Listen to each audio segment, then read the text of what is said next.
Hi guys, welcome to How to Library. Today I'm going to show you how to enable Do Not Accept Strangers line invitations.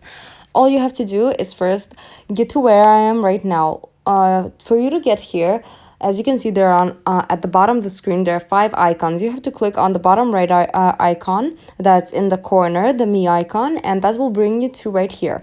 Once you're here, we have to look at the top of the screen. On the top right corner, there are 2 icons, a settings icon and a little person icon.